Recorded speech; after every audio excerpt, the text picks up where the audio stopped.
Shalom. Call halal Yahweh Shemi Awashai Bahashim Kodash. Double honors to the elder apostles and elder bishops of Great Millstone, even the elders that came before them that taught us truth. Shalom and salutations to all the brothers that push the word in truth and in sincerity, the hopeful like tabernacle of David. The elder Yahshua, I'm back with the WW3 Daily update. Shalom and salutations to you all. This is Isaiah 14 and 10. In the NIV, they will all respond. They will say to you, you also have become weak as we are. You have become like us. Now you are as weak as we are. You too have become as weak as we. You have become like us. Let's see.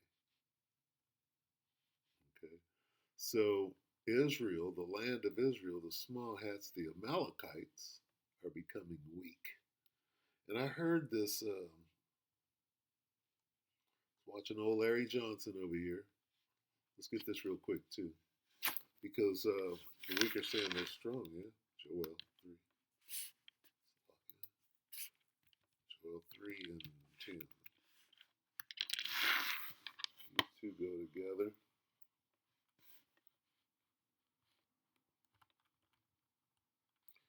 3 and 10. Beat your plowshares and the swords and your pruning hooks and the spears. Let the weak say, I'm strong. So Israel is losing their power, or their facade of power, right? While who? You got Hezbollah, you got Yemen, the Houthis, right? Ansar Allah, you got, hell, who's that right there at, what do they call themselves? Who are the Gaza fighters? Okay. They're all about to raise up. Okay. I am a warrior. Let the weak say I'm strong. Right? What's the name of the fighters in Gaza? Anyway, they're all a bunch of Arabs, and they're about to rise up. They're the ones saying, right? They're the dragons of Arabia, along with the wild boars. They're about to secure a victory. Anyway, um, let's hear Larry. I got him queued up right here. So Danny Hyde phoned 2 hours ago. But listen to he's going to go in. He's going to speak on Alistair Crook, 222. Call halal. Shot right there. 2, duality.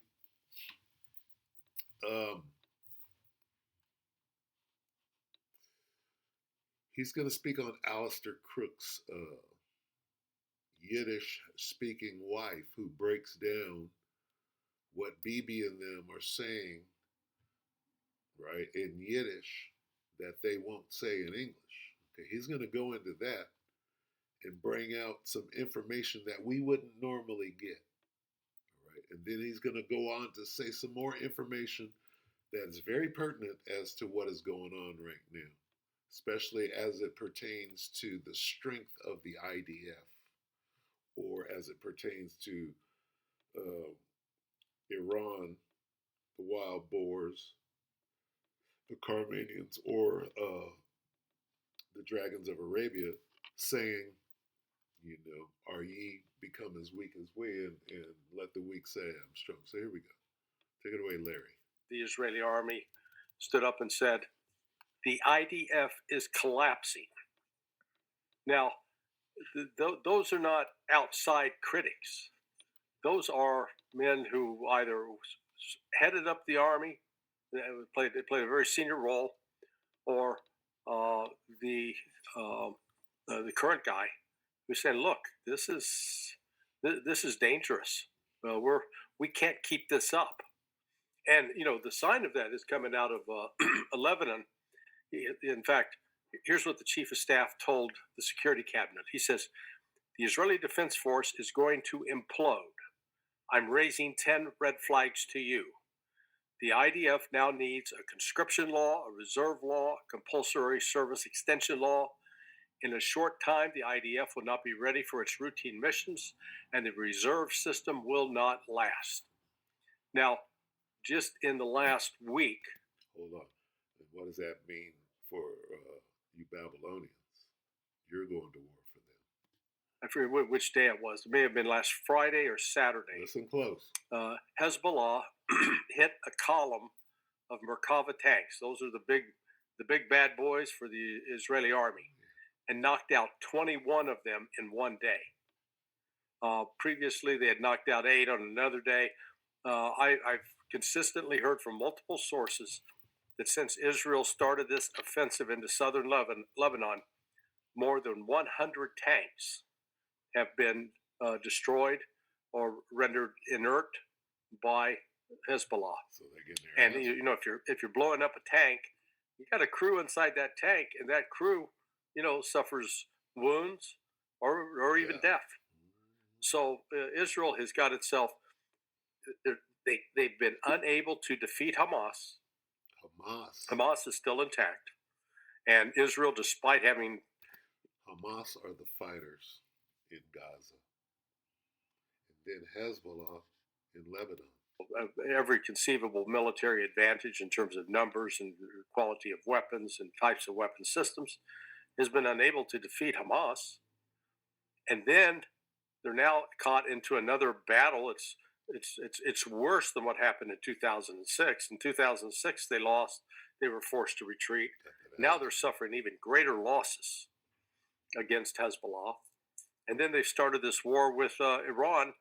And as we've seen in recent report, I think it was out of the Financial Times, that 80% of the Iranian missiles are getting through. The Israeli, much ballyhooed air defense system is crap.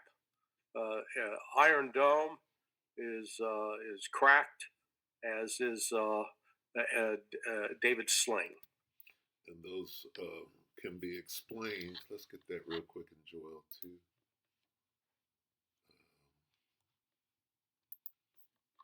Okay, Joel 2 says that those missile systems are not going to work in that day. It says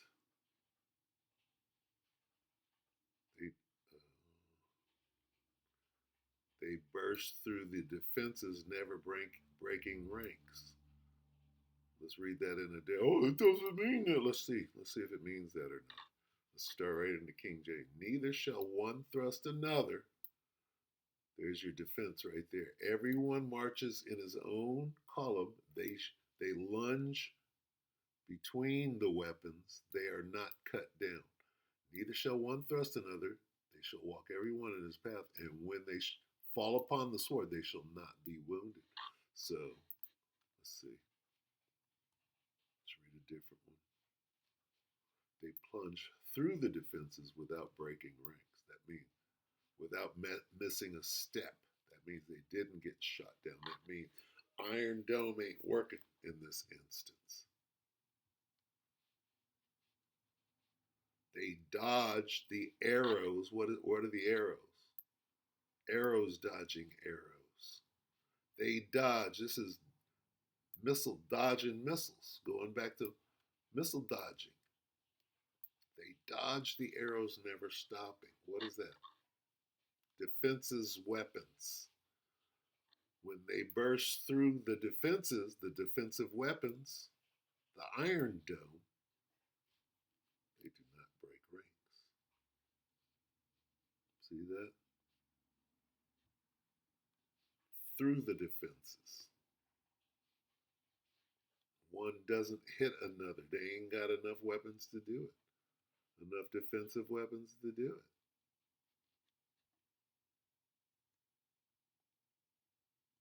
Anyway, I think I started that a little early because I wanted him to say something about the code that, what was it, Mearsheimer? Alistair Crook. He spoke on Alistair Crook's wife. Like the linguist, and she Listen to this. Ramallah, and then in the Dimona area and more south of Israel with Yemen. I mean, there was even reports that Yemen used the Palestine 2 hypersonic missile, which is an incredibly impressive weapon, which travels incredibly long distance in just about 15 minutes to hit Yeah. Israel. Well, What's your thoughts? yeah, the key is, a lot of stuff gets labeled hypersonic, and it's not that. A true hypersonic missile is one that travels in excess of Mach 6, and this is the key part, can be maneuvered while in flight. Extra In other words, can engines. fire additional engines and such to change its direction. Let me just, give a plug to Alistair Crook and his wife Aisling. Aisling's quite the linguist, and she goes in and reads the Hebrew language press in Israel, because they say a Really? lot of different things in Hebrew, like they're talking amongst themselves, as opposed to the English side. And in her latest piece, she wrote, quoting from one of the articles, former Israeli Defense Force Ombudsman General Yitzhak Brick said, quote, "What awaits Israel in the next round of the war is frightening." Then the current chief of staff of the Israeli army stood up and said, "The IDF is collapsing." Now, those are not outside critics. Those are men who either headed up the army, they played a very senior role, or the current guy who's saying, "Look, this is dangerous. We can't keep this up." And the sign of that is coming out of Lebanon. In fact, here's what the chief of staff told the security cabinet. He says, "The Israeli Defense Force is going to implode." Okay, so put that together. The Israelis, the IDF, don't have troops to fight this war. What's going to happen?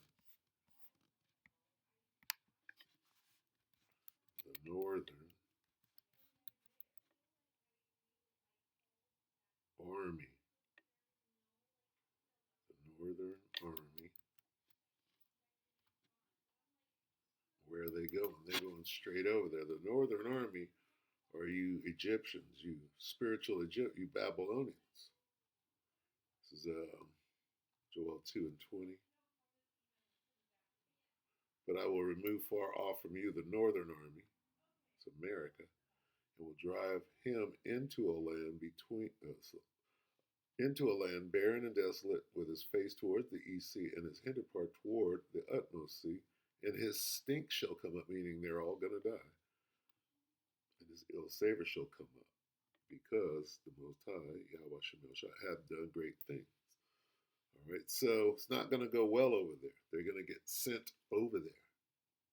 All right, as a result of what? Of those small hats. Okay, and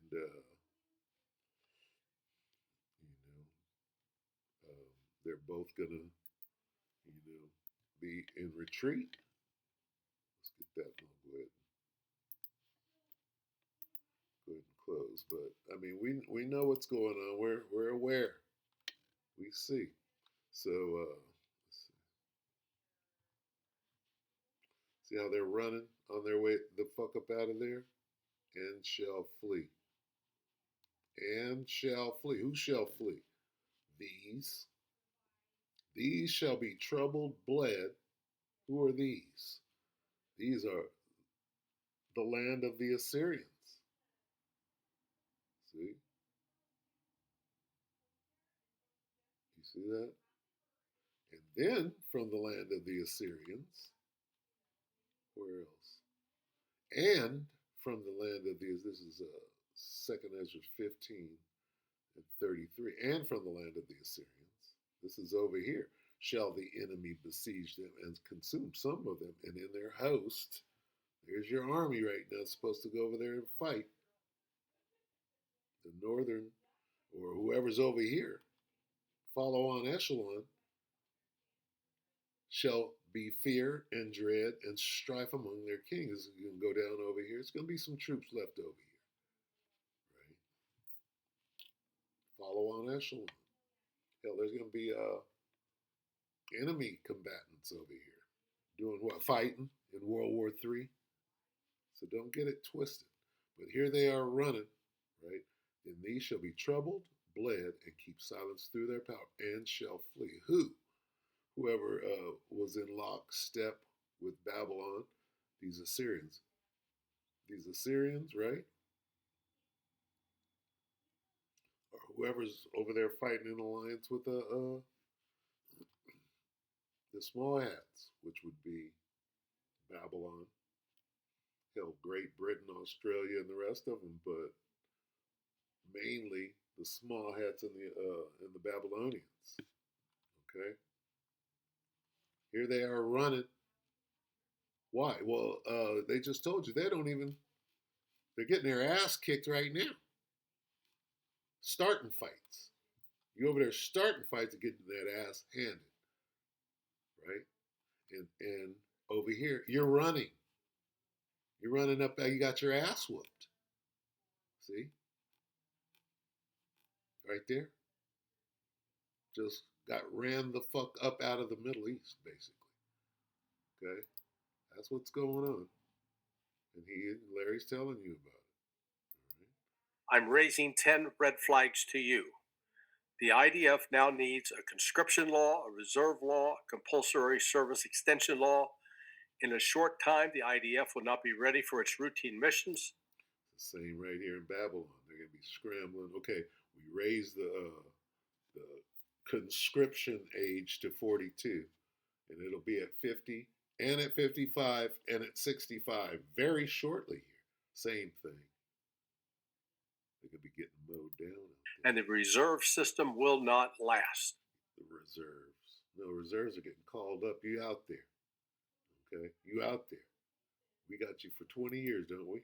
Now, just in the last week, I forget which day it was. It may have been last Friday or Saturday. They're getting that ass. How many tanks? How many Merkabas? That's supposed to be. Oh, the little wonder thing. Hezbollah? I thought Hezbollah was gone. I thought you did away with Hezbollah. I thought they were neutralized.